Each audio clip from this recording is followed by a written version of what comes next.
Om Namo Bhagavate Vasudevaya. Om Namo Bhagavate Vasudevaya. Om Namo Bhagavate Vasudevaya. Narayanam Namaskritya Naram Chaiva Narottamam Devim Sarasatim Vyasam Tato Jayam Udiraye. We're so lucky to be reading the Srimad Bhagavatam here in the middle of Silicon Valley during Kartik. It feels really special. Thank you very much for joining from various places around California and the world. And we're taking up at verse number, second canto, second chapter. We're on the first verse? Okay. There it is. Translation. Sri Shukadeva Goswami said, formerly, prior to the manifestation of the cosmos, Lord Brahma, by meditating on the Virat Rupa, regained his lost consciousness by appeasing the Lord. Thus he was able to rebuild the creation as it was before. Purport. The example cited herein of Sri Brahmaji is one of forgetfulness. Brahmaji is the incarnation of the Brahmaji is the incarnation of one of the okay. Brahmaji is the incarnation of one of the mundane attributes of the Lord. Being the incarnation of the passion mode of material nature, he is empowered by the Lord to generate the beautiful material manifestation. Yet due to his being one of the numerous living entities, he is apt to forget the art of his creative energy. This forgetfulness of the living being, beginning from Brahma down to the lowest insignificant ant, is a tendency which can be counteracted by meditation on the Virat Rupa of the Lord. This chance is available in the human form of life, and if a human being follows the instruction of Srimad Bhagavatam and begins to meditate on the Virat Rupa, then revival of his pure consciousness and counteraction of the tendency to forget his eternal relationship with the Lord can follow simultaneously. And as soon as this forgetfulness is removed, the Vyavasaya Buddhi, as mentioned here and in the Bhagavad-Gita 241, follows at once. This ascertained knowledge of the living being leads to loving service to the Lord, which the living being requires. The kingdom of God is unlimited. Therefore, the number of the assisting hands of the Lord is also unlimited. The Bhagavad-Gita 13:14 asserts that the Lord has his hands, legs, eyes, and mouths in every nook and corner of his creation. This means that the expansions of differentiated parts and parcels called jivas, or living entities, are assisting hands of the Lord, and all of them are meant for rendering a particular pattern of service to the Lord. The conditioned soul, even in the position of a Brahma, forgets this by the influence of the illusory material energy generated out of false egoism. One can counteract such false egoism by invoking God consciousness. Liberation means getting out of the slumber of forgetfulness and becoming situated in the real loving service of the Lord, as exemplified in the case of Brahma. The service of Brahma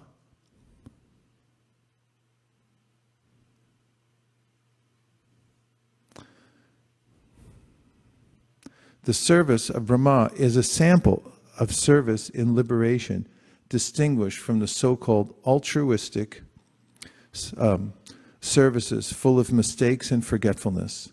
Liberation is never inaction, but service without human mistakes.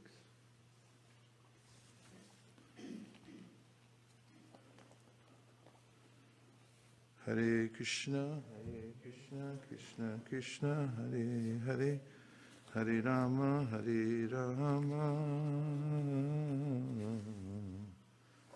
Rama Rama, Hare Hare.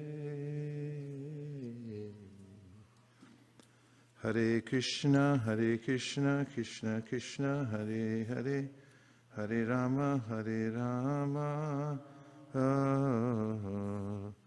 Rama Rama, Hare Hare.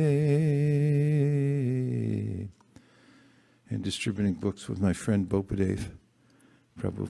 Sometimes he'd show people the book and they go, well, what is it? And he goes, it's a new invention. It's called the book.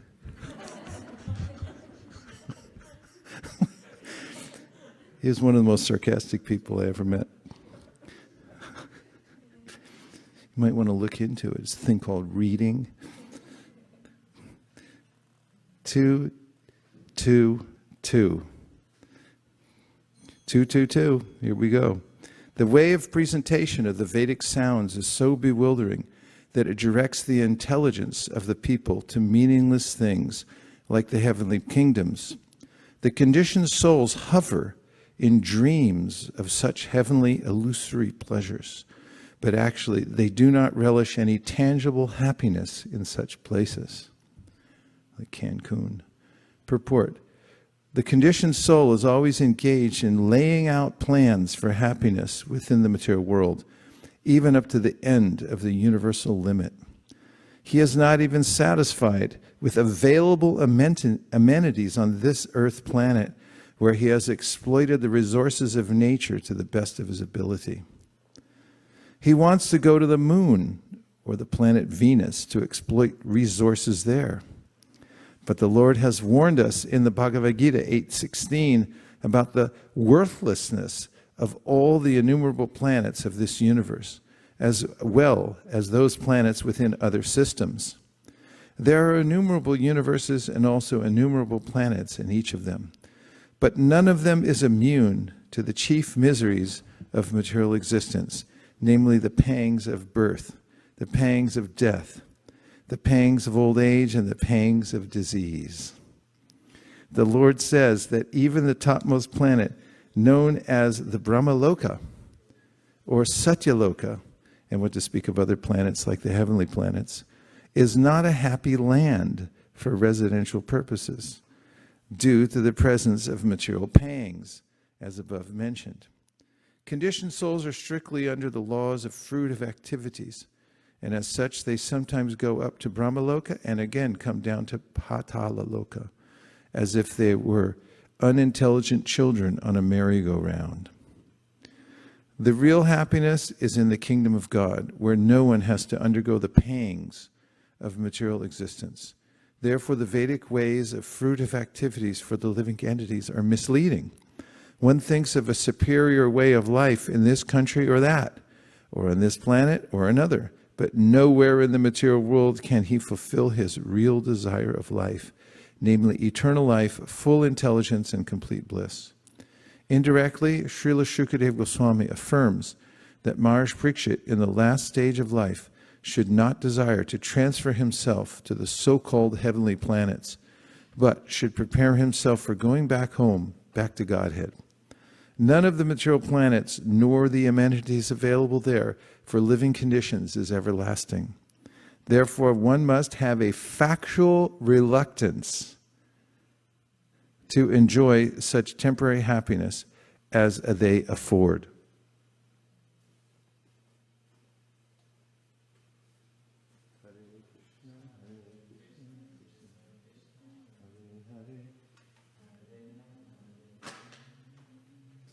Factual reluctance.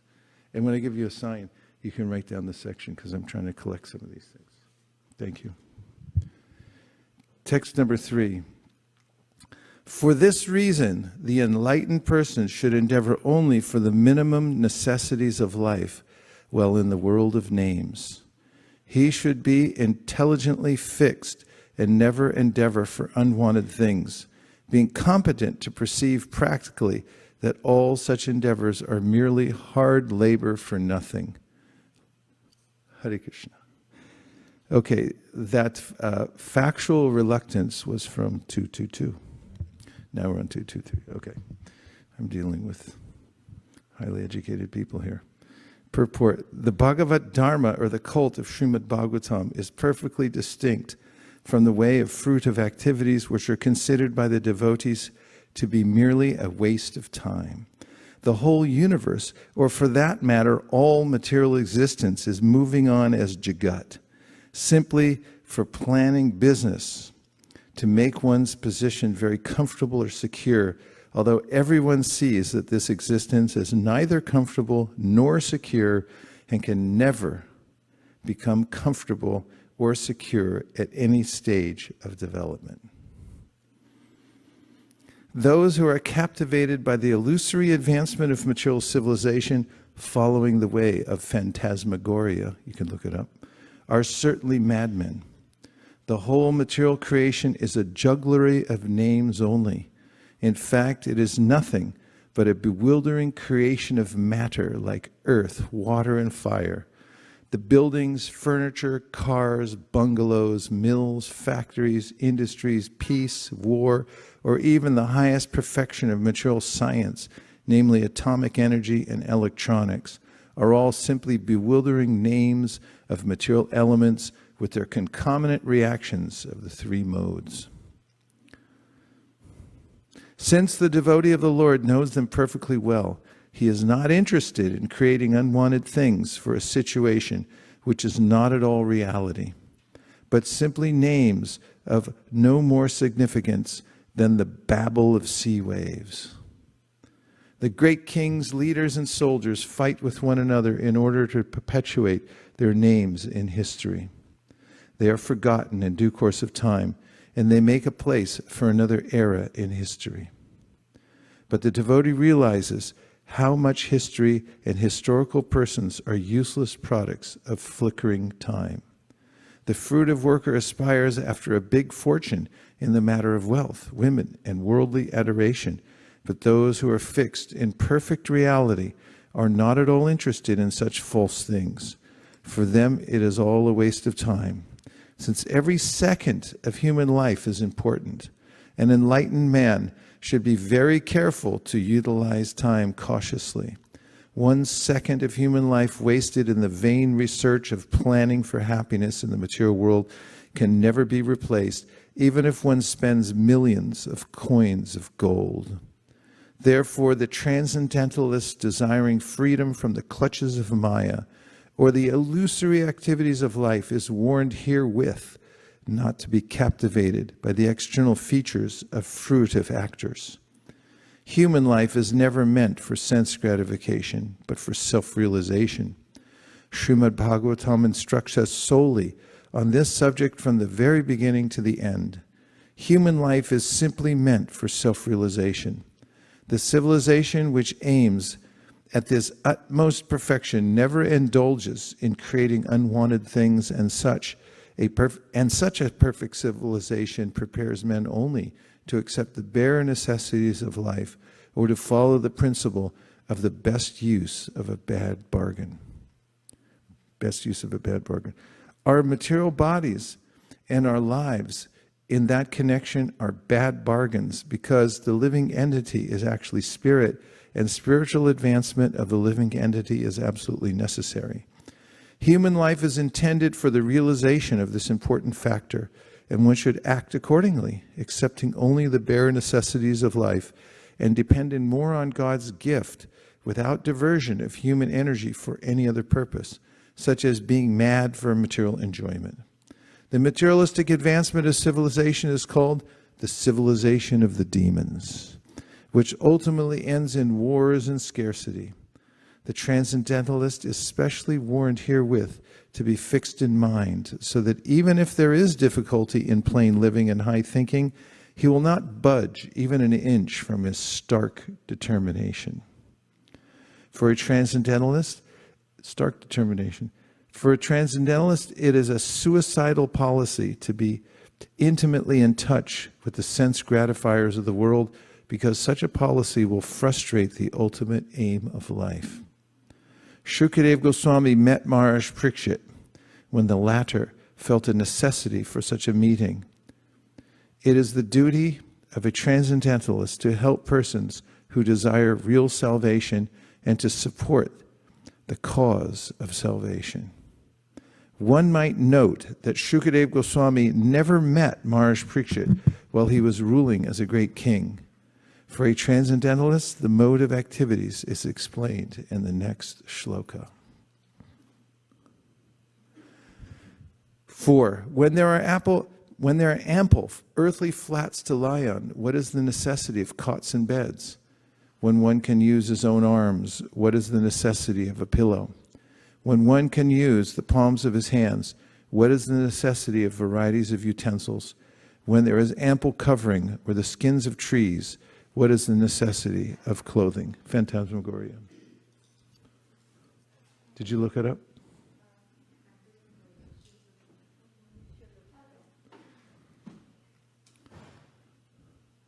Phantasmagoria. Where's it from? Guess. Latin? You're guessing Latin?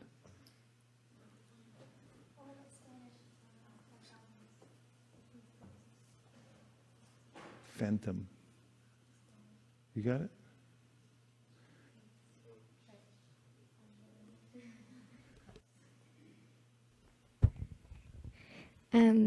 So phantasmagoria is a noun, and the name is an alteration of French phantasmagorier, which is said to have been coined in 1801, and it means crowd of phantoms, and then from Greek phantasma, image, phantom, apparition, and then from Proto-Indo-European root pa, which means to shine.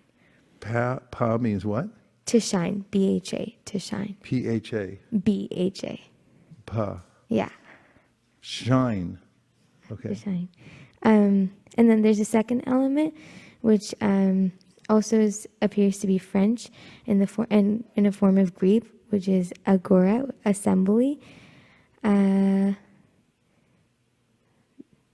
then the transferred meaning is shifting scene of many elements. What?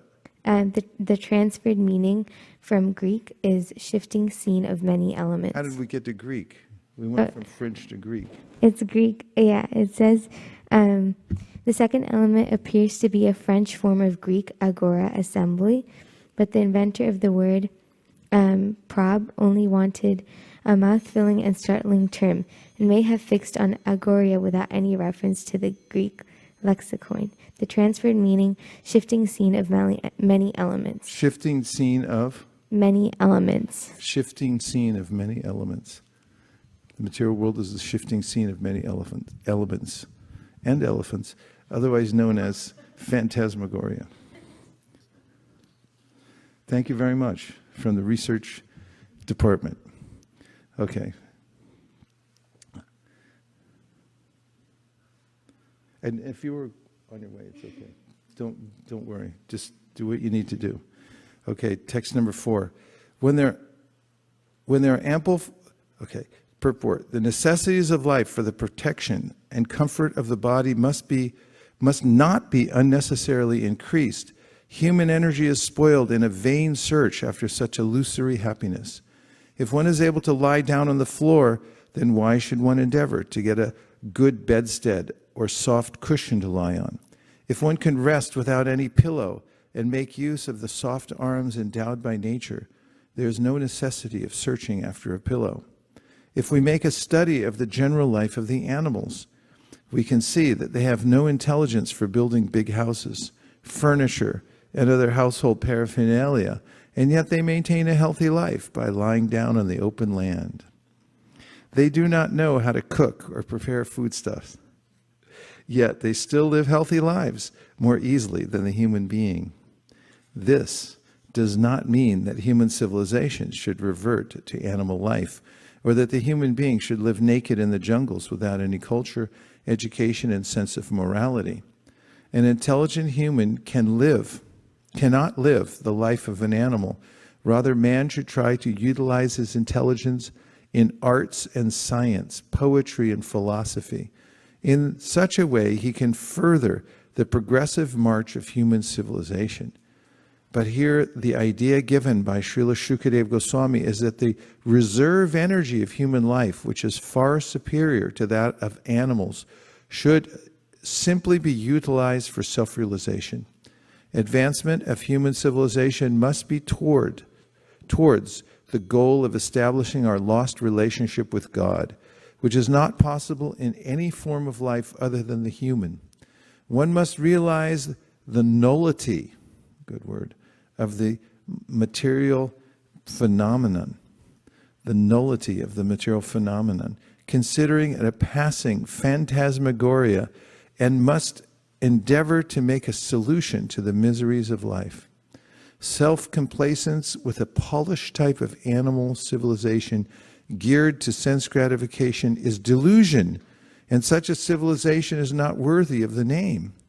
In pursuit of such false activities, a human being is in the clutches of Maya or illusion.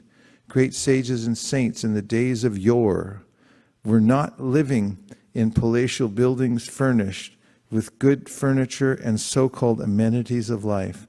They used to live in huts and groves and sit on the flat ground, and yet they have left immense treasures of high knowledge with all perfection. Srila Rupa Goswami and Srila Sanatana Goswami were high-ranking ministers of state, but they were able to leave behind them immense writings on transcendental knowledge while residing only for one night underneath one tree.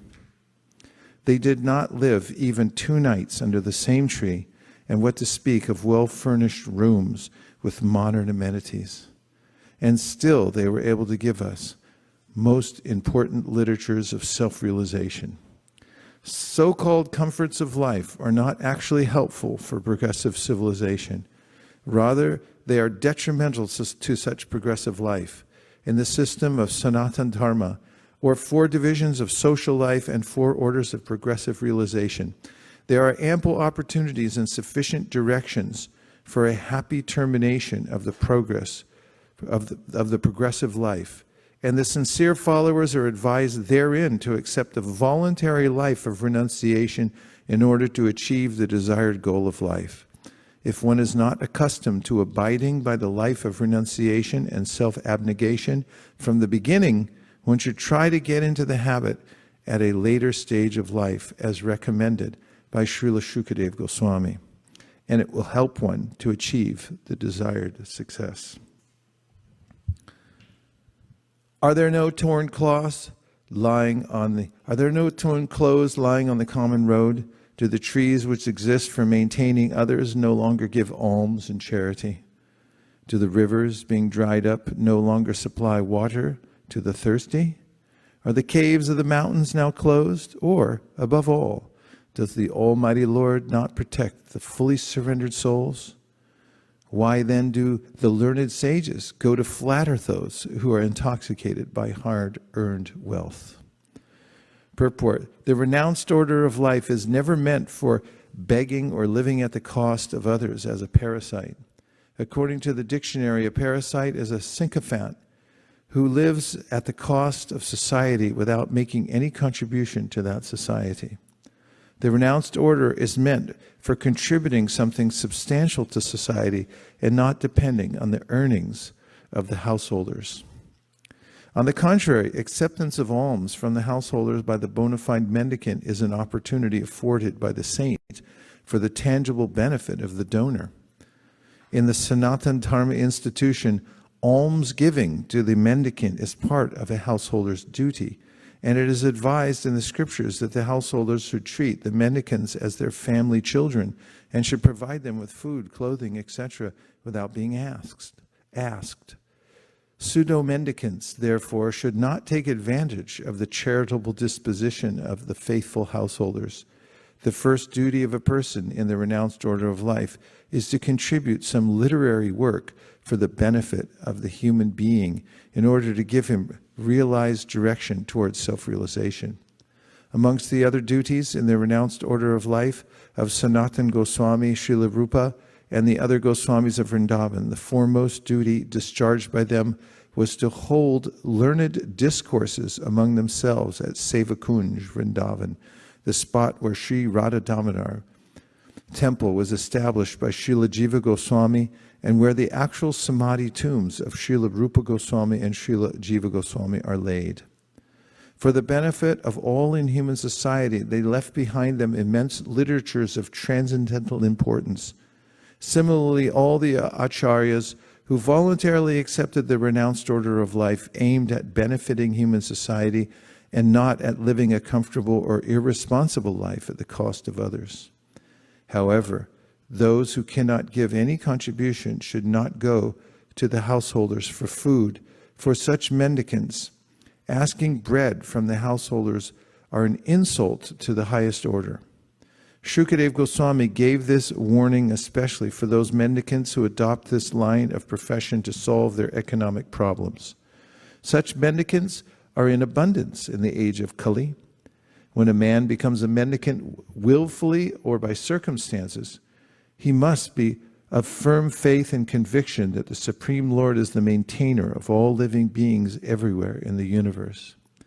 Why then would he neglect the maintenance of a surrendered soul who is 100% engaged in the service of the Lord? A common master looks to the necessities of his servant, so how much more would the all-powerful, all-opulent Supreme Lord look after the necessities of life for a fully surrendered soul? The general rule is that a mendicant devotee will accept a simple small loincloth without asking anyone to give it in charity. He simply salvages it from the rejected torn cloth thrown in the street. When he is hungry, he may go to a magnanimous tree which drops fruits, and when he is thirsty, he may drink water from the flowing river. He does not require to live in a comfortable house, but should find a cave in the hills and not be afraid of jungle animals, keeping faith in God who lives in everyone's heart. The Lord may dictate to tigers and other jungle animals not to disturb his devotee. Haridas Thakur, a great devotee of Lord Sri Chaitanya, used to live in such a cave, and by chance a great venomous snake was a co-partner of the cave. Some admirer of Thakur Haridas, who had to visit the Thakur every day, feared the snake and suggested that the Thakur leave that place. Because his devotees were afraid of the snake and they were regularly visiting the cave, Thakur Haridas agreed to the proposal on their account. But as soon as this was settled, the snake actually crawled out of its hole in the cave and left the cave for good before everyone present. By the dictation of the Lord, who lived also within the heart of the snake gave preference to Haridas and decided to leave the place and not disturb him. So this is a tangible example of how the Lord gives protection to a bona fide devotee like Thakur Haridas. According to the regulations of the Sanatana Dharma institution, one is trained from the beginning to depend fully on the protection of the Lord in all circumstances. The path of renunciation is recommended for acceptance by one who is fully accomplished and fully purified in his existence. This stage is described also in the Bhagavad-Gita 16.5 as Daivi Sampat. Everyone say. A human being is required to accumulate Daivi Sampat, or spiritual assets. What are we supposed to accumulate? Spiritual assets. Daivi Sampat, correct. Otherwise, the next alternative, Asuri Sampat, bad, or material assets, will overcome him disproportionately, and thus one will be forced into the entanglement of different miseries of the material world. A sannyasi should always live alone, without company, and he must be fearless. He should never be afraid of living alone, although he is never alone. The Lord is residing in everyone's heart, and unless one is purified by the prescribed process, one will feel that he is alone. But a man in the renounced order of life must be purified by the process. Thus he will feel the presence of the Lord everywhere and will have nothing to fear, such as being without any company. Everyone can become a fearless and honest person in his very existence is purified. Everyone can become a fearless and honest person if his very existence is purified by discharging the prescribed duty for each and every order of life. One can become fixed in one's prescribed duty by faithful oral reception of Vedic instructions and assimilation of the essence of Vedic knowledge by devotional service to the Lord. Everyone okay? 6. Thus, being fixed, one must render service unto the supersoul situated in one's own heart by his omnipotency. Because he is the almighty personality of Godhead, eternal and unlimited, he is the ultimate goal of life, and by worshiping him, one can end the cause of the conditioned state of existence. Just check in on the Zoom room real quick.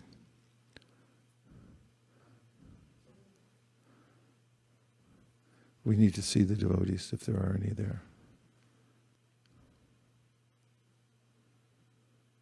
Haribo! Good devotees.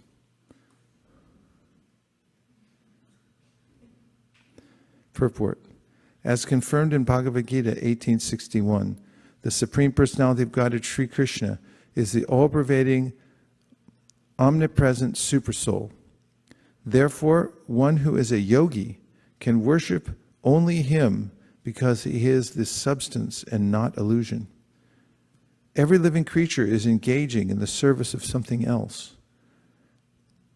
A living being's constitutional position is to render service, but in the atmosphere of Maya, or illusion, or the conditional state of existence, the conditioned soul seeks the service of illusion.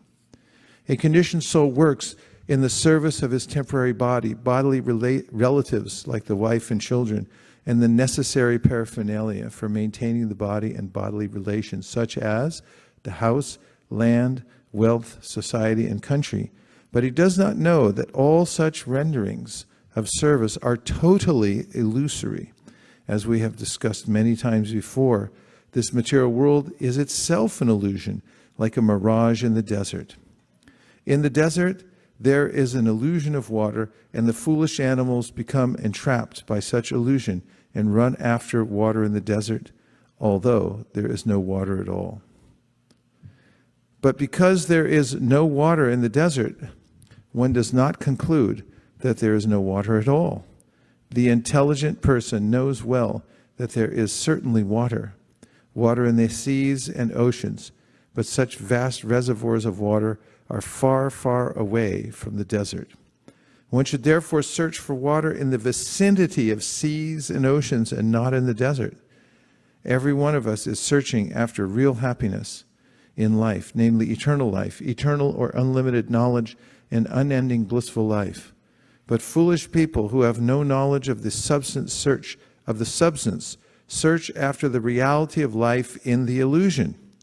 This material body does not endure eternally, and everything in relation with this temporary body, such as the wife, children, society, and country, also changes along with the change of body. This is called samsara, a repetition of birth, death, old age, and disease. We would like to find a solution for all these problems of life, but we do not know the way. Herein it is suggested that anyone who wants to make an end to these miseries of life, namely repetition of birth, death, disease, and old age, must take to this process of worshiping the Supreme Lord and not others, as it is also ultimately suggested in the Bhagavad-Gita 1865. If we at all want to end the cause of our conditioned life, we must take to the worship of Lord Sri Krishna, who is present in everyone's heart by his natural affection for all living beings, who are actually the parts and parcels of the Lord. The baby in the lap of his mother is naturally attached to the mother, and the mother is attached to the child. But when the child grows up and becomes overwhelmed by circumstances, he gradually becomes detached from the mother. The baby in the lap of his mother is naturally attached to his mother, and the mother is attached to the child. But when the child grows up and becomes overwhelmed by circumstances, he gradually becomes detached from the mother. Although the mother always expects some sort of service from the grown-up child and is equally affectionate toward her child, even though the child is forgetful. Similarly, because we are all part and parcel of the Lord is always affectionate to us, and he always tries to get us back home, back to Godhead. But we, the conditioned souls, do not care for him and run instead after the illusory connections of the world and seek reunion with the Lord. We must therefore extricate ourselves from all illusory connections of the world and seek reunion with the Lord, trying to render service unto him because he is the ultimate truth. Actually, we are hankering after him as the child seeks the mother. And to search out the Supreme Personality of Godhead, we need not go anywhere else because the Lord is within our hearts. This does not suggest, however, that we should not go to the places of worship, namely the temples, churches, and mosques. Such holy places of worship are also occupied by the Lord because the Lord is omnipresent. For the common man, these holy places are centers of learning about the science of God. When the temples are devoid of activities, the people in general become uninterested in such places, and consequently the mass of people gradually become godless, and a godless civilization is the result. Such a hellish civilization artificially increases the conditions of life, and existence becomes intolerable for everyone. The foolish leaders of a godless civilization try to devise various plans to bring about peace and prosperity in the godless world under a patent trademark of materialism.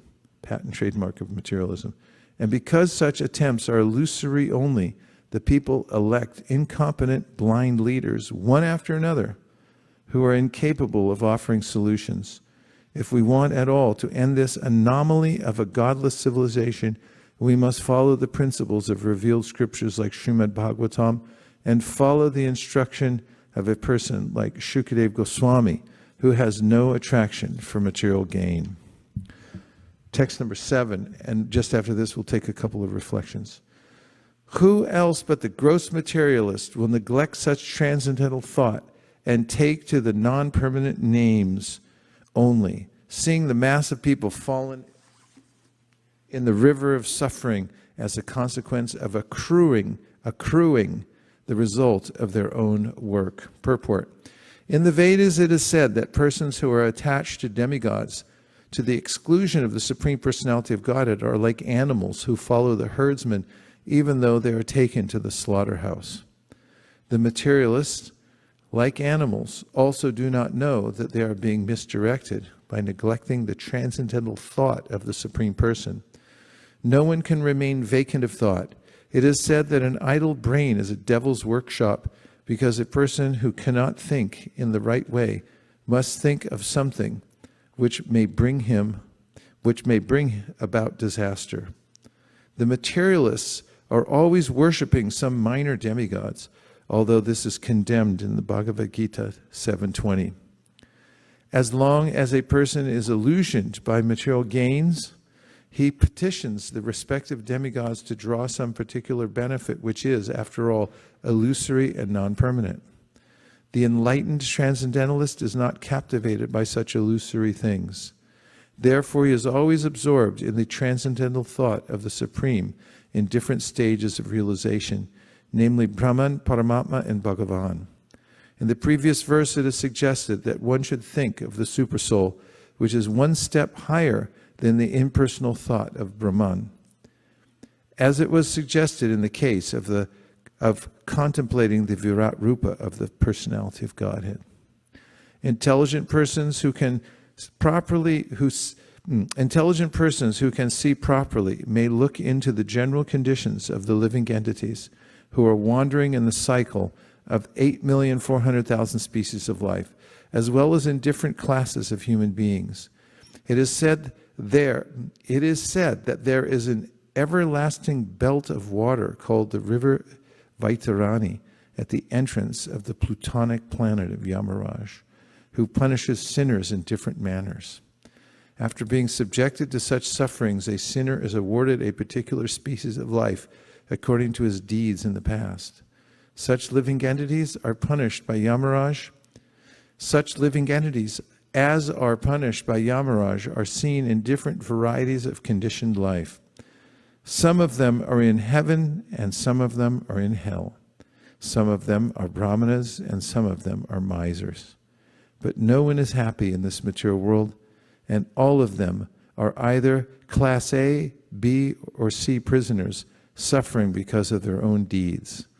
The Lord is impartial to all circumstances of all the sufferings of the living entities. But to one who takes shelter at his lotus feet, the Lord gives proper protection. And he takes such a living entity back home, back to himself. Haribo. Let's take a few reflections or questions. So we can just have a change of pace for one moment and have some illumination on the subject matter. Yes. 1, 2. Hare Krishna, Guru Maharaj. Hare Krishna. I had the question that in one of the verses it said that Sukadeva Goswami indirectly tells Parikshit Maharaj about not going to the heavenly planets. So my question is that Parikshit Maharaj was already known to be one of the great devotees of the Lord. So why would he need to be told to not think about going to the heavenly planets? He doesn't need to be told, but it's the custom of these great souls when they're inquiring that they induce the exalted speaker to start at the beginning. And you'll find this with Vidura and Uddhava also, that Vidura asks really simple questions, and Maitreya, Vidura and Maitreya. He starts off by asking like underhand pitched questions that are for the elucidation of the people in general. And that's just the merciful way in which these great souls operate. So if he didn't ask him, a simpler question, even if he didn't ask a simple question, Shukadeva Goswami interprets that that's his intention, and therefore he's, for didactic purposes, is starting at that level. That's actually mentioned in one of Prabhupada's lectures, or I should say, Prabhupada mentions that in one of his lectures.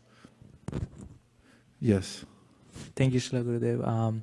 I like the 224 purport where Sukadeva Goswami was saying that, what is the need of everything. And the purport, Srila Prabhupada is also saying, so I was forwarded a video of a TED talk, and in that it was saying that, humans take 30 years to build a home, but a rat takes just one night. Who takes one night? Mice. Oh, mice. You Yeah. can build a home in one night. One night, yeah. So what kind of civilization is it? So he says we clever humans like that. So yeah, I really like that purport. And in 226 purport, it was said sannyasi should live alone. So the story of Bharat Maharaj, right? He was alone. So I heard once that it was because he had not devotee association, that why he fell down. So but here it is said he should live alone. So how can we reconcile? Well, with Bharat Maharaj, it had to do with him living alone and also not having a guide who he's under. So even if you live alone, if you're under the shelter of a guide somewhere, then you have a kind of protection, because you're saying, well, what did my guide say about this? And that's more the point with Bharat Maharaj. It's also the point in the Brihat Bhagavatamrita that Gopakumar received the mantra, but because he didn't have any guidance, he had to go all over around the universe before he came back to the perfection of life. He met Narada, who said, that way, start here, go there, you're okay, do Sankirtan. This is nectarian, isn't it? It kind of solves all the problems and it makes you feel happy. Because it's not me, it's the material that's messed up. Yes. Oh, there's hands up. Oh, okay, Subhadra. And then we'll go to Sri Antariksha Prabhu. Go ahead. I just find myself being pulled between being amazed at what Srila Prabhupada is saying and then being amazed at the way he's saying it. And it's hard for me to pull myself away from analyzing. Like sometimes when he makes a point, I imagine that he's had so many conversations in his life that someone at some point said that to him. And so he brings it up in the purport. And I always find that really, I always just wonder where and who he talked to. And then also, like, he used the word plutonic. And I just was wondering about what made him think of that, because did he know astrology at all? Pluto's not even usually used in Eastern astrology, Vedic astrology. Anyway, I just get pulled into, but then I'm trying to pay attention to what he's saying, because that's amazing too, so obviously. Yeah, I share the same fascination. In fact, I wrote in a Vyasa Puja that I wrote for Srila Prabhupada some years ago, a prayer that I could have a retrospective, go back and watch where he picked up these things. I wanted to be in the same room when did he learn that verse? When did that come into his mind? And, and where did he get this example and that example? And while we're at it, and Sri Antariksha Prabhu was bringing up his point, look up the word plutonic, because we can give a history of why Prabhupada was using, or have a guess at why he was using it in that context. Please go ahead. Hare Krishna Maharaj. I was looking at the third text and the purport towards the end of the purport. So Prabhupada writes, "It is the duty of a transcendentalist to help persons who desire real salvation and to support the cause of salvation." And then he says, one might note that Sukadeva Goswami never met Maharaj Parikshit while he was ruling as a great king. So I was just trying to understand the point. So Parikshit Maharaj was a great devotee. So is it that when he needed it, so that's when Sukadeva Goswami appeared? Yeah, it's, we have this 10 offense, or ninth offense, don't preach the glories of the holy name of the faithless, and especially renunciates also. They're very careful about whom they associate with. We find that with Sri Chaitanya Mahaprabhu and Prataparuja. And so there's a way in which the devotee, oh yes, I was going to mention Prabhupada. When the Prime Minister of India, there was some arrangement through networking, the Prime Minister was to meet Prabhupada, and then he said, well, Prabhupada can come to my place, and Prabhupada said, no, he should come to my place. He was not. So there's a kind of etiquette, and why is the etiquette there? It's because mercy flows down. And there's a way in which, if you have the right mentality, and that is like, I'm going to see a holy person, like even the topmost political leader should come to visit a holy person, bring a garland and some gift, and bow down, touch the feet of the holy person, and then can receive knowledge. That's the tradition. Tadvidi pranipatena paripashnena sevaya. And so in presenting Krishna consciousness, an elevated person is also aware of the dynamic and is careful not to transgress that. And it's not because, oh yeah, you should treat me in a better way. It's because of what it does for the person to be able to approach. And if the person's not on that level yet, it's useless to go see him. And Prabhupada made that point about the Prime Minister. If he doesn't know enough to come see the saintly person rather than make the saintly person come to him, then he's not ready to hear. So also it was mentioned that Shukadeva Goswami asked the question, why does the self-realized person go to flatter those who are wealthy? He said, well, he doesn't need their money. In fact, that's our line, right? We don't sell it like in a bookstore. We just take a donation. We don't need the money. The only reason we ask is, when you give something in return for spiritual knowledge, it connects you to the previous teachers, and it allows you to be able to enter into the knowledge very deeply. That's the fact.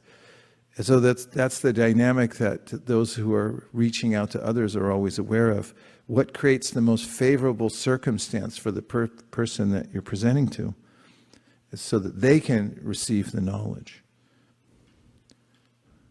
Did that answer your question? Okay. There are Yes. more devotees on the Zoom. Oh, well, with that's raised nice. hands. Look, we have Devavrata. Subhadra, are you still have your hand up also? No, I'm sorry, I'll lower it. Okay, no problem. Devavrata. Hare Krishna, Guru Maharaj. I was able to tune in yesterday, and I just had this visceral experience appreciating the fact.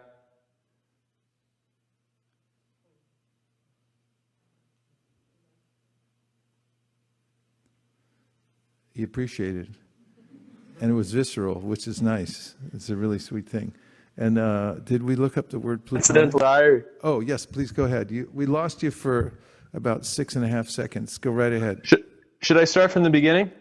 Yeah, we liked it so much. The visceral. Okay. Okay.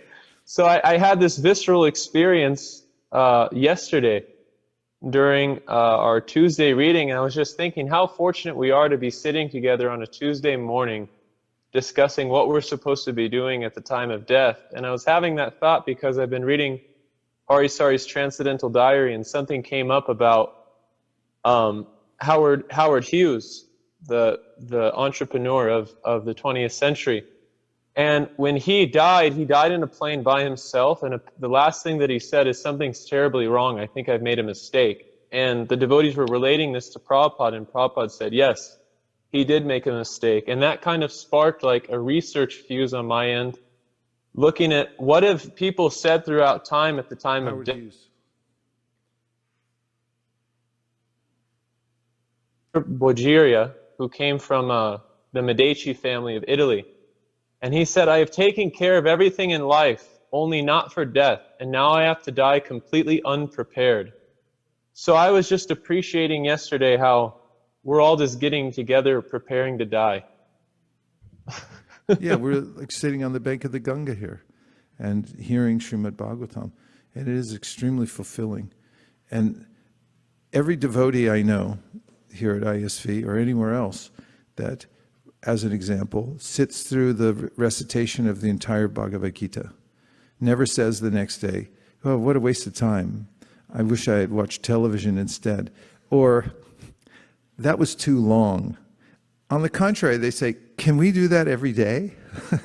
Because when you get enough spiritual infusion, then there's an awakening in the heart. It's like, why don't I do this all the time? Followed by, why have I been wasting all my time?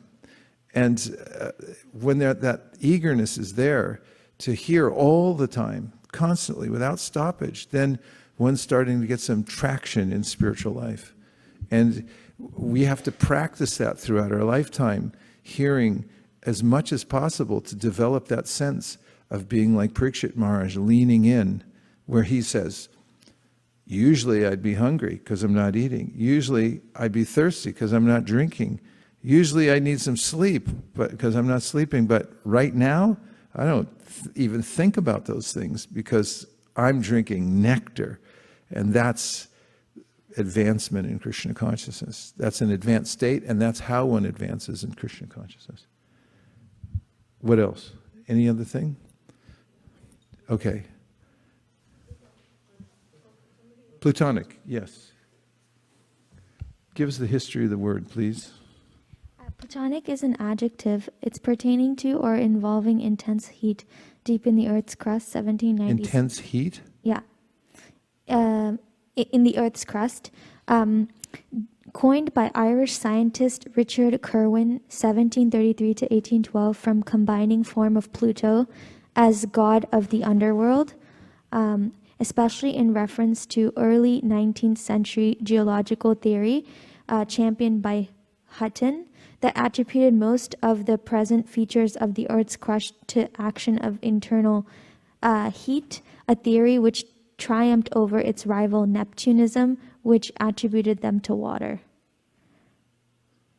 And should I read further? Well, how much more you got? There's a related definition of Pluto, which says that the Roman god of the underworld in the early 14th century, from Latin Pluto, Pluton, from Greek Plauton, god of wealth, from Plautos, which means wealth or riches, probably originally overflowing. And the exact definition of it? The exact definition given is of Plutonic is relating to or denoting igneous rock formed by solidification at considerable depth beneath the Earth's surface. The second is relating to the underworld or the god Pluto. Thank you. I don't know if that helps at all, Subhadra, to hear that. Well, I know that in Western astrology, Pluto's not a good planet. It's a bad planet. So I was thinking that Prabhupada was just referring to the Earth as going south, not doing well. It's usually used in pejorative context. Yeah. And it can be just generically pejorative, and maybe not necessarily directed specifically towards the heavenly bodies, but like instead of saying hell, say the Plutonic regions. Yeah. Right? Yeah.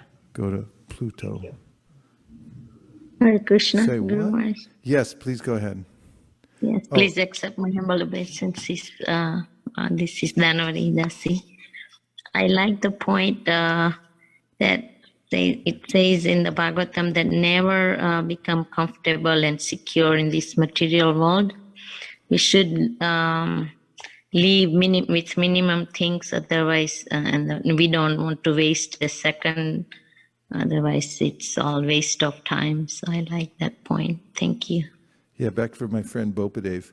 I went to stay with him once in Alachua, and I stayed in his apartment. He didn't have any furniture, and then for cooking, he had a pot, but he only had one spoon in the whole apartment. Of course, that's not recommended necessarily, but I just saw he grew up, most of his youth as a brahmachari. So I just saw, it's like, didn't have a lot of attraction to furniture and a lot of extra things. Okay, we have Gandharvika. Dandavad pranams, Prabhu. Devotees were reading Bhagavatam in Jai Shri Radhe's home. So, and then I was pondering why things like so much happen in our life. We don't know the reason. But right at that time, I opened Brihad Bhagavatamrita, and I came across this verse, which was really startling, and also to the point that Devavrata Prabhu said, how we all do mistakes. I just read the verse, Prabhu. In the Padma Purana, this is verse 204 on page 407. In the Padma Purana, Lord Shiva has summed up the essence of all Vedic duties in these famous words. And then he quotes the verse, and then the meaning is, Lord Vishnu should always be remembered and never forgotten. All injunctions and prohibitions are servants of these two rules. And then in the purport, when one remembers Lord Vishnu, one has fulfilled all Vedic injunctions, and because remembering him awakens all auspiciousness. And when one forgets him, one has violated all prohibitions, because all sins are born from that forgetfulness. Thus, rather than striving for anything else, everyone should endeavor to follow these two rules. So I was just thinking that even while chanting, we don't remember, we forget. So we have no right to think that we have always done the right thing. As Prabhupada said, we are always wrong because we don't remember Krishna all the time, and all the sins originate from that. So that was very, it made an impression. Yeah, it's a quite helpful section, and all sins are born from that forgetfulness is a very helpful concept. Last one, and then we'll take a 3-minute break. So I had a question on forgetfulness only. Today when you read, I think the first verse said that Brahmaji, even he had that forgetfulness, and to counteract, he meditated on the Virat Rupa. So I was wondering why, and I think Prabhupada says one should meditate on the Virat Rupa.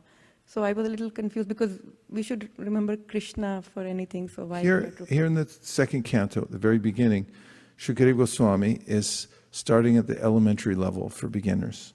So first idea is pantheism, which is that, see in nature and then connect it. Like the logos. Logos means, oh, there's some organization here.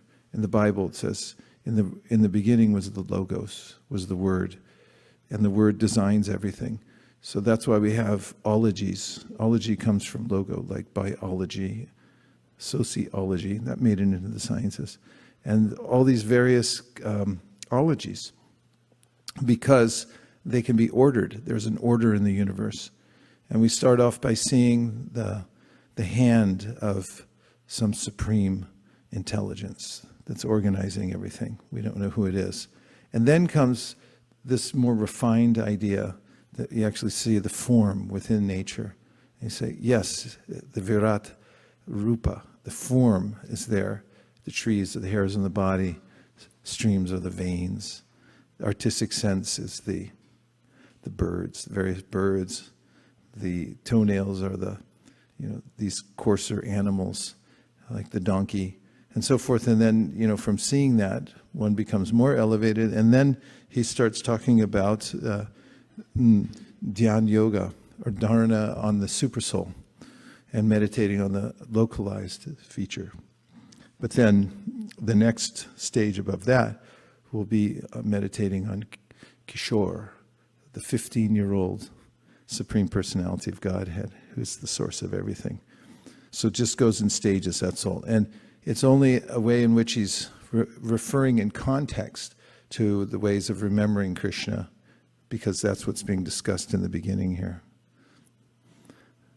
Okay, so now we have a 3-minute break, and we'll be back here. And we thank all the devotees who've joined us on the internet and on Zoom. And hopefully you could take a 3-minute break and come right back too. Is that okay? Gaur Premanande Haribol.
Welcome back.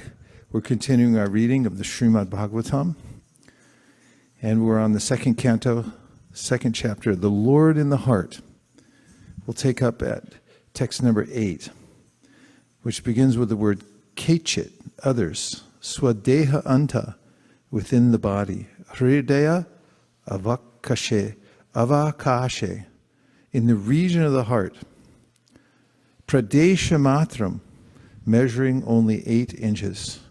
Purusham, the personality of Godhead. Vasantam, residing. Chatubhujam, with 4 hands. Kanja, lotus. Rata anga, the wheel of a chariot. Shanka, conch shell. Gadadharam, and with club in hand. Dharanaya, conceiving in that way. Smaranti, do meditate upon him. Translation: others conceive of the personality of Godhead residing within the body, in the region of the heart, and measuring only 8 inches, with 4 hands, carrying a lotus, a wheel of a chariot, a conch shell, and a club, respectively. The all-pervading personality of Godhead resides as Paramatma in the heart of each and every living entity. The measurement of the localized personality of Godhead is estimated to expand from the ring finger to the end of the thumb, more or less 8 inches. The form of the Lord, described in this verse with distribution of different symbols beginning from the lower right hand up and down to the lower left hand with lotuses, wheel of a chariot, conch shell, and club, respectively, is called Janardhan, or the plenary portion of the Lord who controls the general mass.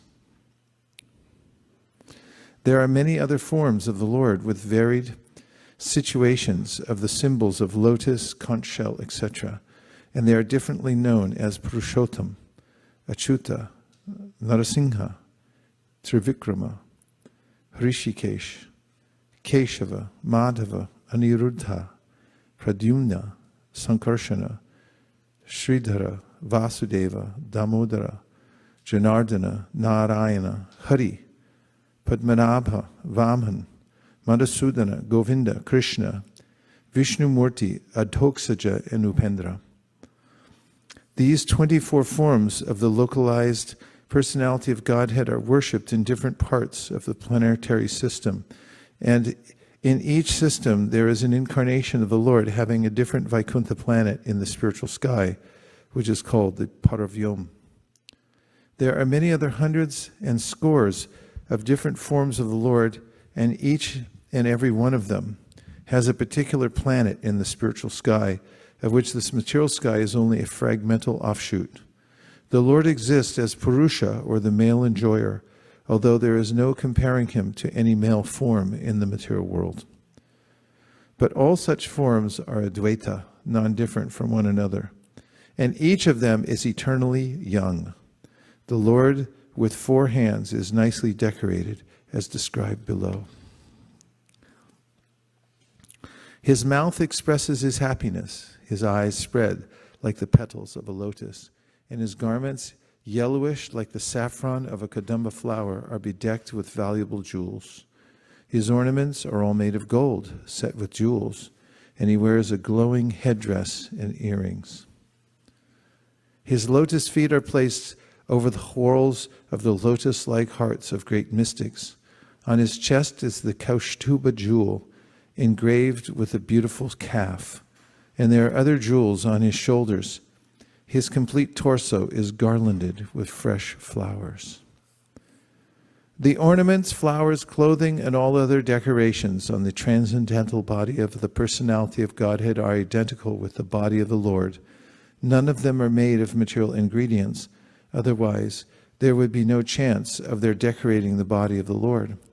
As such, in the Paravyoma, Spiritual varieties are also distinguished from the material variegatedness. He is well decorated with an ornamental wreath about his waist, and rings studded with valuable jewels on his fingers, his leglets, his bangles, his oiled hair curling with a bluish tint, and his beautiful smiling face are all very pleasing. The Supreme Personality of Godhead is the most beautiful person amongst all others, and Srila Shukadeva Goswami describes every part of his transcendental beauty one after another, in order to teach the impersonalists that the personality of Godhead is not an imagination by the devotee for facility of worship, but is the Supreme Person in fact and figure. The impersonal feature of the Absolute Truth is but his radiation, as the sun rays are but radiations from the sun.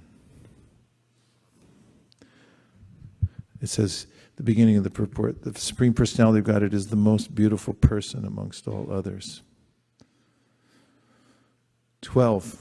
The Lord's magnanimous pastimes and the glowing glancing of his smiling face are all indications of his extensive benedictions. One must therefore concentrate on this transcendental form of the Lord as long as the mind can be fixed on him by meditation. In Bhagavad-Gita 12.5, it is said that the impersonalist undergoes a series of difficult programs on account of his impersonal meditation. But the devotee, due to the Lord's personal service, progresses very easily.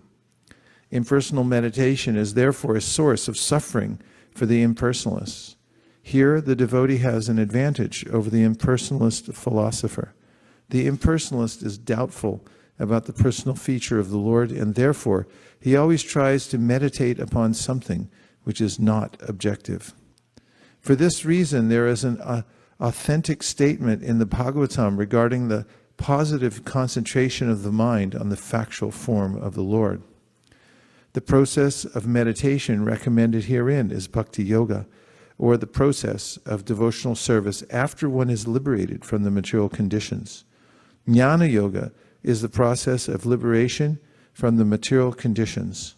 After one is liberated from the conditions of material existence, that is, when one is nivritta, as previously stated herein, or when one is freed from all material necessities, one becomes qualified to discharge the process of bhakti yoga, freed from all material necessities.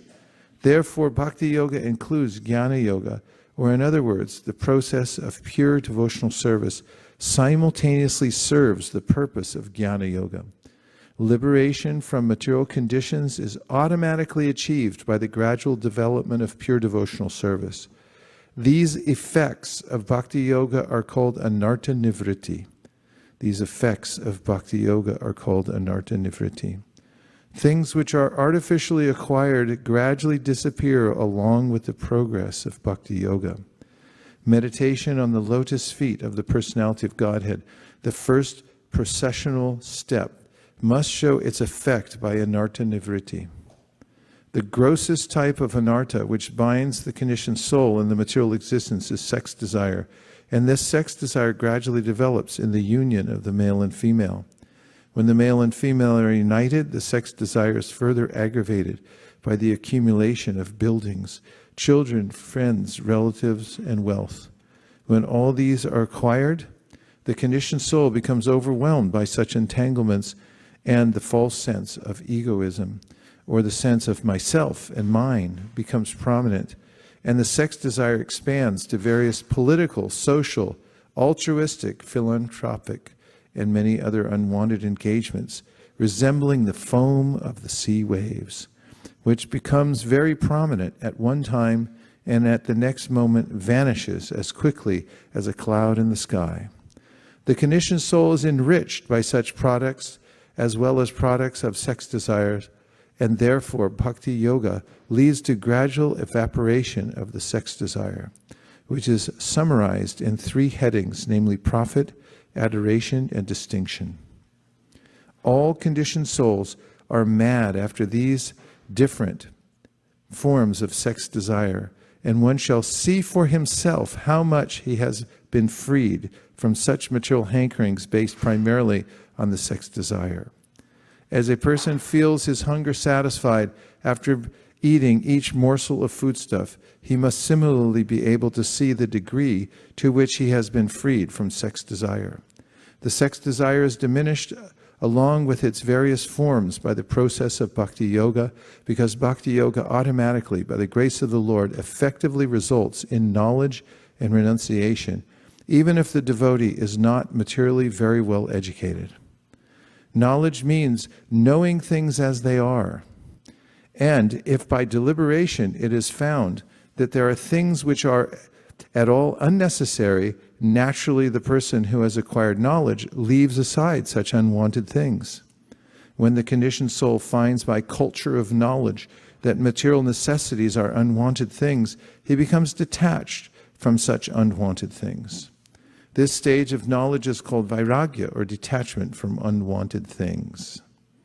We have previously discussed that the transcendentalist is required to be self-sufficient and should not beg from the rich blind persons to fulfill the bare necessities of life. Shukadeva Goswami has suggested some alternatives for the bare necessities of life, namely the problem of eating, sleeping, and shelter. And he has not suggested any alternative for sex satisfaction. But he has not suggested any alternative for sex satisfaction. One who has the sex desires still with him should not at all try to accept the renounced order of life. For one who has not attained to this stage, there is no question of a renounced order of life. So by the gradual process of devotional service under the guidance of a proper spiritual master and following the principles of the Bhagavatam, one must be able at least to control the gross sex desire before one accepts the renounced order of life factually. So purification means getting free gradually from sex desire, and this is sustained by meditation on the person of the Lord as described herein, beginning from the feet. One should not try to go upwards artificially without seeing for himself how much he has been released from sex desire. The smiling face of the Lord in the 10th canto of Srimad Bhagavatam. The smiling face of the Lord is the 10th canto of Srimad Bhagavatam, and there are many upstarts who at once try to begin with the 10th canto and especially with the 5 chapters which delineate the Rasa Lila of the Lord. This is certainly improper. By such improper study or hearing of Bhagavatam, the material opportunists have played havoc by indulgence in sex life in the name of Bhagavatam. This vilification of Bhagavatam is rendered by the acts of the so-called devotees. One should be free from all kinds of sex desire before he tries to make a show of recital of Bhagavatam. Sri Vishwanath Chakravarti Thakur clearly defines the import of purification as cessation from sex indulgence. He says, Yata yata dish cha shuddhati vishaya lampatyam tyajati tata tata daryaditi chittashudhi taratam yenaiva dhyana charatam yam uktam. And as one gets free from the intoxication of sex indulgence by purification of intelligence, one should step forward for the next meditation, or in other words, the progress of meditation on the different limbs of the transcendental body of the Lord should be enhanced in proportion to the progress of purification of the heart. The conclusion is that those who are still entrapped by sex indulgence should never progress to meditation above the feet of the Lord. Therefore, recital of Srimad Bhagavatam by them should be restricted to the 1st and 2nd cantos of the great literature. One must complete the purificatory process by assimilating the contents of the first 9 cantos. Then one should be admitted into the realm of the 10th canto of Srimad Bhagavatam.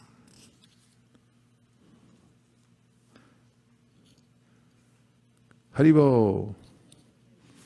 The process of meditation should begin from the lotus feet of the Lord and progress to his smiling face.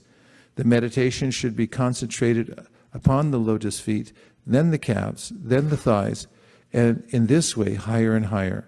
The more the mind becomes fixed upon the different parts of the limbs, one after another, the more the intelligence becomes purified. Purport: the process of meditation recommended in the Srimad Bhagavatam is not to fix one's attention on something impersonal or void. The meditation should concentrate on the person of the Supreme Godhead, either in his Virat Rupa, the gigantic universal form, or in his Sakchit Ananda Vigraha, as described in the scriptures. There are authorized descriptions of Vishnu forms, and there are authorized representations of deities in the temples. Thus one can practice meditating upon the deity, concentrating his mind on the lotus feet of the Lord and gradually rising higher and higher up to his smiling face. According to the Bhagavat school, the Lord's rasa dancing is the smiling of the face of the Lord. Since it is recommended in this verse that one should gradually progress from the lotus feet to the smiling face, we shall not jump at once to understand the Lord's pastimes in the rasa dance. It is better to practice concentrating our attention by offering flowers and tulsi to the lotus feet of the Lord. In this way, we gradually become purified by the archana process. We dress the Lord, bathe him, etc., and all these transcendental activities help us to purify our existence. When we reach the higher standard of purification, if we see the smiling face of the Lord or hear the rasa dance pastimes of the Lord, then we can relish his activities. In the Srimad Bhagavatam, therefore, the rasa dance pastimes are delineated in the 10th canto, chapters 29 through 34. Which chapters? The more one concentrates on the transcendental form of the Lord, either on the lotus feet, the calves, the thighs, or the chest, the more one becomes purified. In this verse it is clearly stated, the more the intelligence becomes purified, which means the more one becomes detached from sense gratification. Our intelligence in the present conditioned state of life is impure due to being engaged in sense gratification. The result of meditation on the transcendental form of the Lord will be manifested by one's detachment from sense gratification. Therefore, the ultimate purpose of meditation is purification of one's intelligence. Those who are too engrossed in sense gratification cannot be allowed to participate in archana or to touch the transcendental form of the Radha Krishna or Vishnu deities. For them it is better to meditate upon the gigantic Virat Rupa of the Lord, as recommended in the next verse. The impersonalists and the voidists are therefore recommended to meditate upon the universal form of the Lord, whereas the devotees are recommended to meditate on the deity worship in the temple. Because the impersonalists and the voidists are not sufficiently purified in their spiritual activities, archana is not meant for them.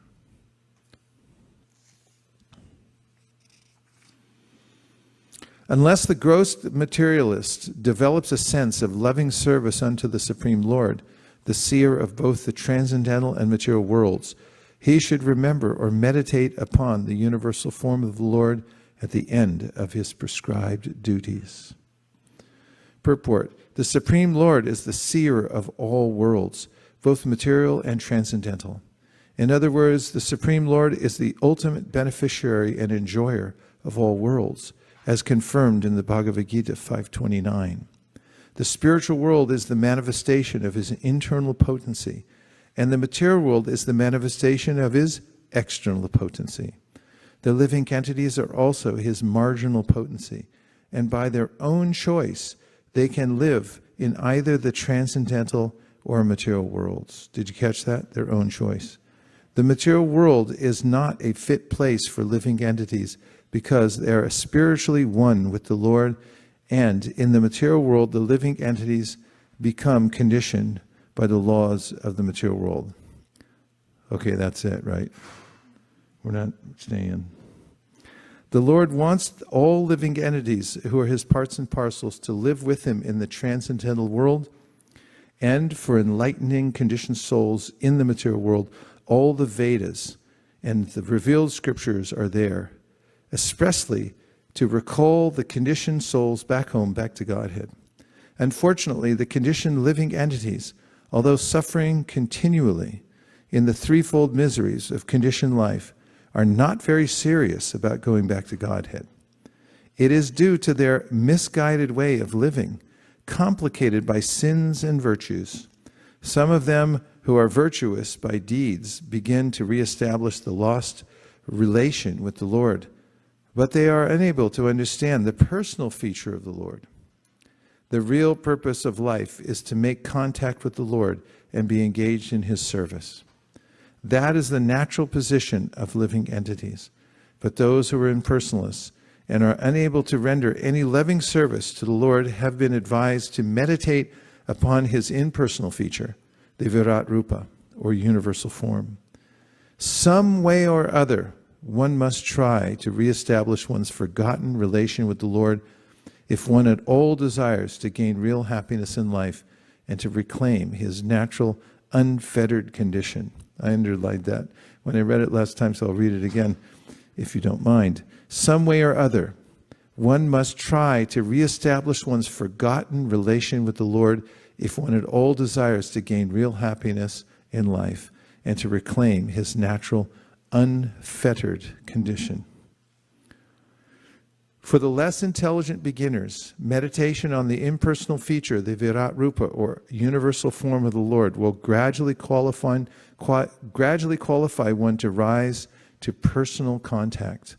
One is advised herewith to meditate upon the Virat Rupa specified in the previous chapters in order to understand how the different planets, seas, mountains, rivers, birds, beasts, human beings, demigods, and all that we can conceive are but different parts of the limbs of the Lord's Virat form. This sort of thinking is also a type of meditation on the absolute truth, and as soon as such meditation begins, one develops one's godly qualities, and the whole world appears to be a happy and peaceful residence for all the people of the world. Without such meditation on God, either personal or impersonal, all good qualities of the human being become covered with misconceptions regarding his constitutional position. And without such advanced knowledge, the whole world becomes a hell for the human being. Haribol.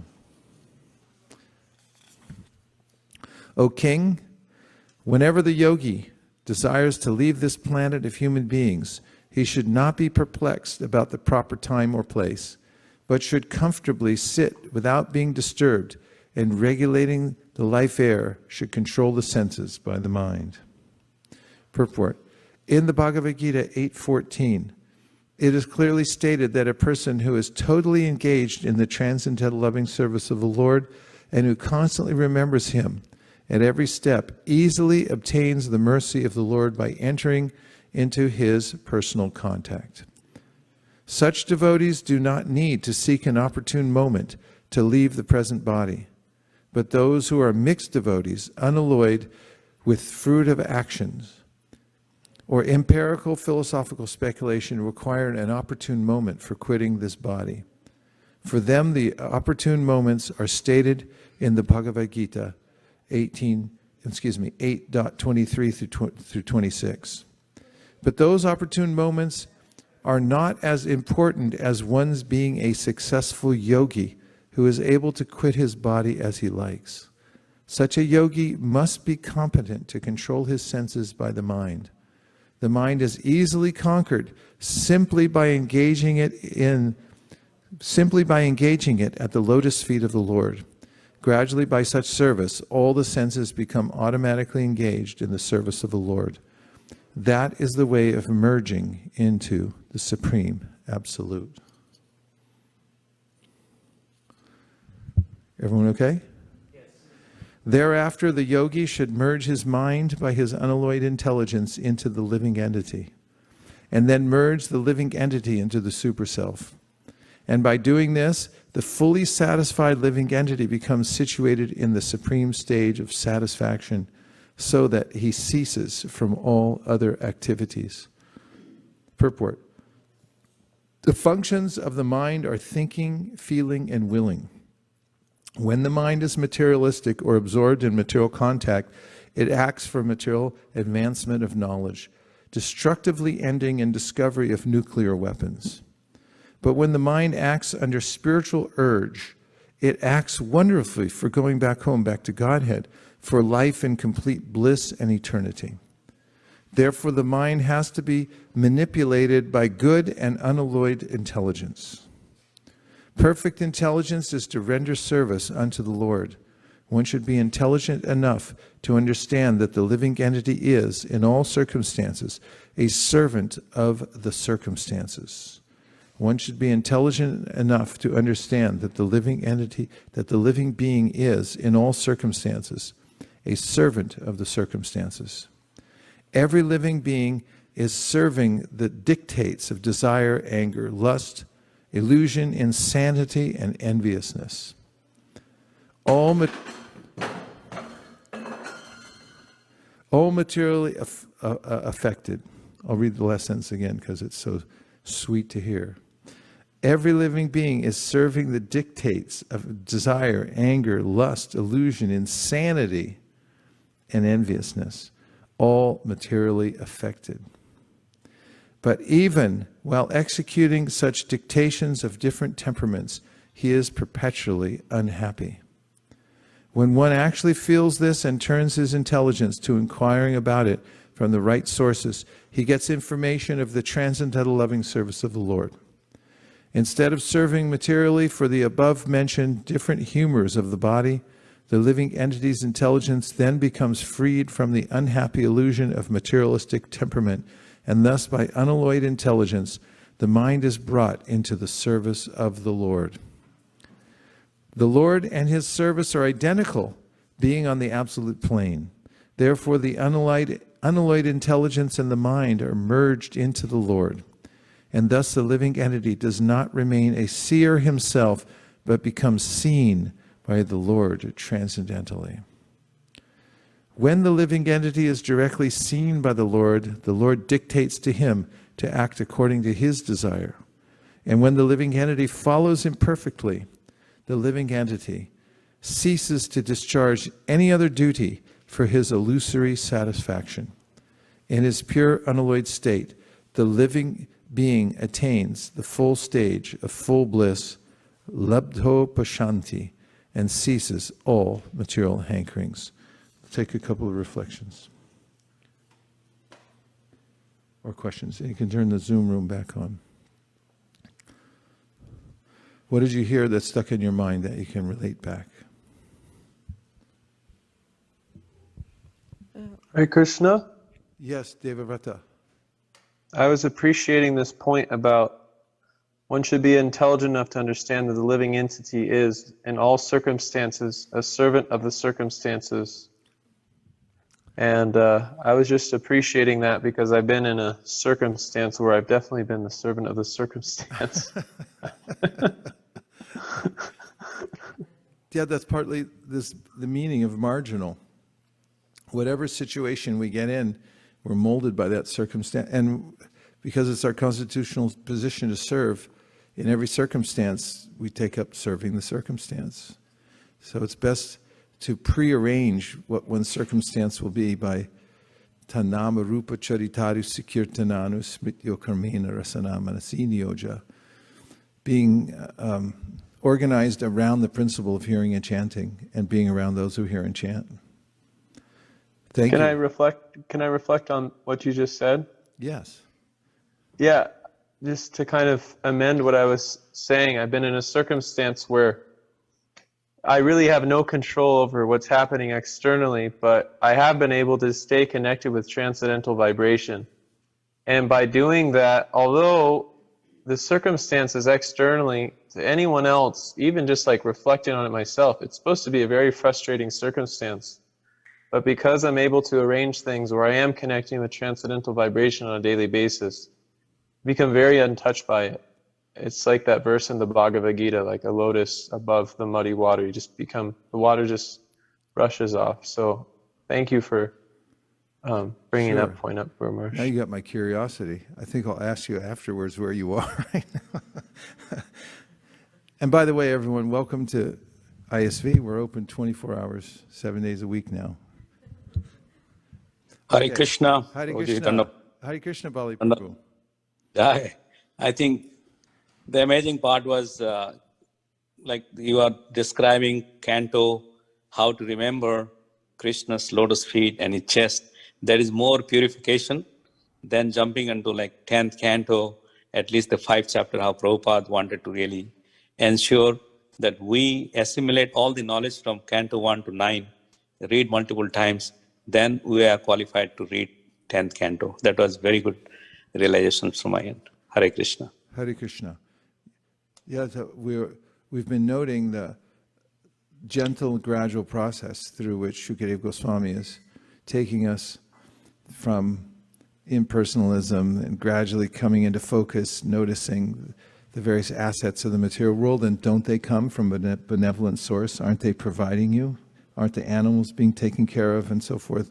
And then coming to the more focused meditation on the super soul, and then coming to the very personal meditation on the personality of Godhead, and so forth. And also we heard that Prabhupada said that meditating on the deity for the Vaishnavas is the way in which we purify the mind. Of course, we can always see Krishna in the Virat Rupa, but he's so fully present in the deity, and the Archa form so mercifully appeared in that form. If you go to the temple and you just sit and look at the deity, he'll never complain and say, "Stop staring at me." On the contrary, one will feel more and more reciprocation from the deity by just directing one's attention on the form of the Lord. It's palpable and visceral. Yes. So, as Devavrata said. So in the purport of verse 14, Prabhupada says, the living entities are also his marginal potency, and by their own choice, they can live in either the transcendental or material worlds. And I found this very interesting because if Krishna is so powerful that he can create the material world and the spiritual world and us, why is it that he cannot also create our minds in such a way that we're automatically attracted to him? But it harps on the fact that a relationship or true relationship is based on this component of choice and free will.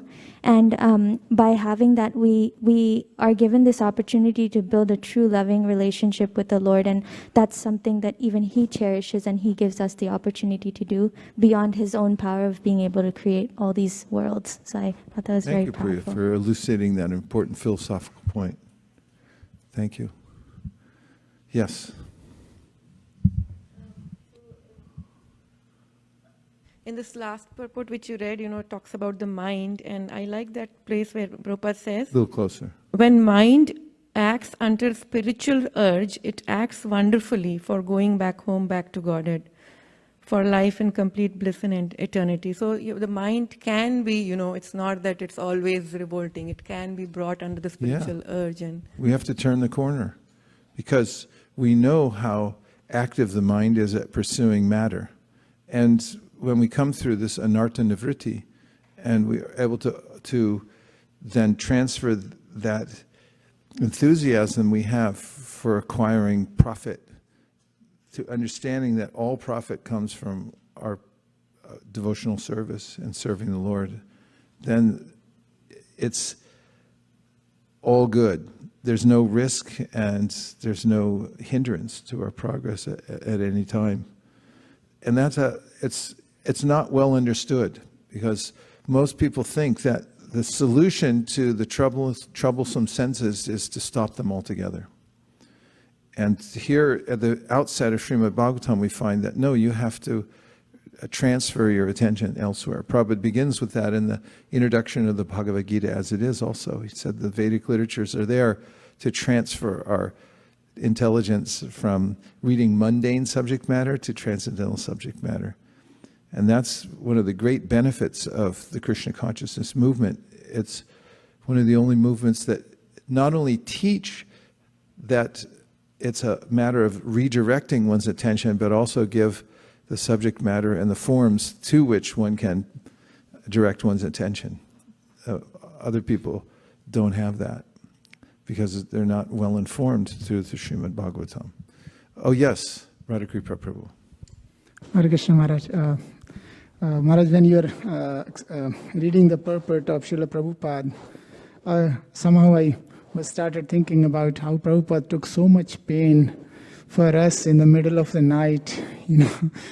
I was just thinking about how, by reading a one verse it itself, then explaining to a depth so that we can understand.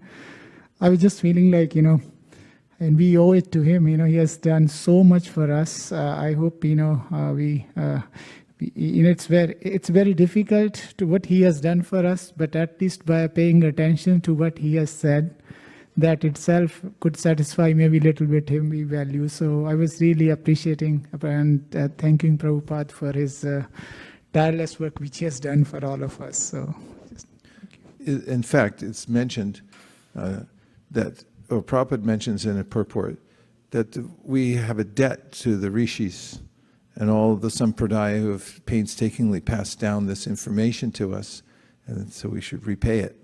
A realization I've had in the same vein as what you're mentioning is in realizing how much Prabhupada gave his life and energy and sacrificed to write these books, although one may not be able to write such books or give such energy to writing.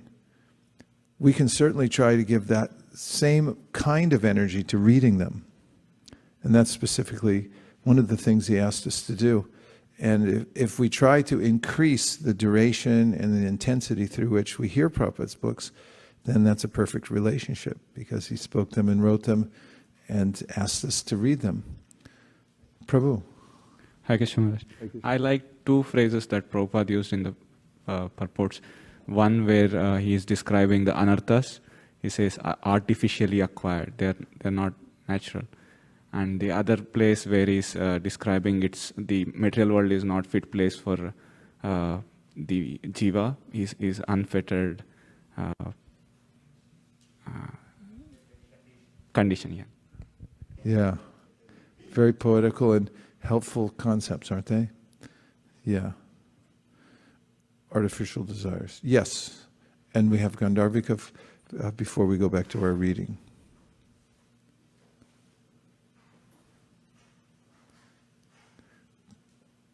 Gandharvika, are you ready? Yes, Prabhu. Okay. I have a realization and also a question, Prabhu. I'm wondering how Prabhupada is calling this as a humors of the body. Like he says, how everybody is working under the dictations of desire, anger, lust, illusion, insanity, and enviousness. Sometimes we think that, if I overcome my enemy or I get much better than my enemy, I'm happy. And we spend almost whole life in that desire or anger or enviousness. But then Prabhupada says like he's perpetually unhappy. So that's how true it is in our real lives. And then 3-4 sentences later, I just saw how Prabhupada writes that the living entity's intelligence then becomes freed from the unhappy illusion of materialistic temperament, and thus by unalloyed intelligence the mind is brought into the service of the Lord. Can you explain more on that unalloyed intelligence, Prabhu? We have heard about unalloyed love, but what is unalloyed intelligence? The senses are meant to serve Krishna. Therefore, the process of devotional service is succinctly defined in the verse, Sarvopadi vinirmuktam tapratvena nirmalam rishikena rishikesha sevanam bhaktiruchite. Krishna is called Rishikesh. He's the master of the senses. Really, he is. It's true. We're not making this up. And then when we serve Krishna with our senses, that's the purpose of the senses, because he's the master of the senses. And when we do that, our senses become purified. And they're in their purified state of existence, they're full of bliss, and we become fully aware of our eternal existence, and we're in our happy state. So intelligence is there, but it gets covered by this principle of upadi, that the example that Rupa Goswami gives is a clear crystal. When you put a red rose next to it, the crystal appears to be red. And it's not red, it just appears that way. So when our intelligence is in contact with matter and we're directing it towards material enjoyment rather than serving the master of the senses, then it's tinged and it causes us all this consternation. But when we become purified through serving in the practice of devotional service, and gradually our intelligence becomes invigorated. In fact, it's mentioned in the first canto, second chapter, that man whose mind has become enlivened by devotional service, evam prasanna manaso, Bhagavad Bhakti Yogata, it becomes joyful. Because now the intelligence is free to think of how to serve Krishna, and there's no limitation to it. In material existence, the intelligence tinged by lust is thinking how to enjoy for myself, and there's always a ending point, which Krishna says is the source of all misery. Yehi samsparshaja bhoga tu kayonai evate adyantavanta konteya nateshu ramate buddha. The intelligence of a person who's becoming purified thinks that I don't want to engage in the material existence because it's just a botheration.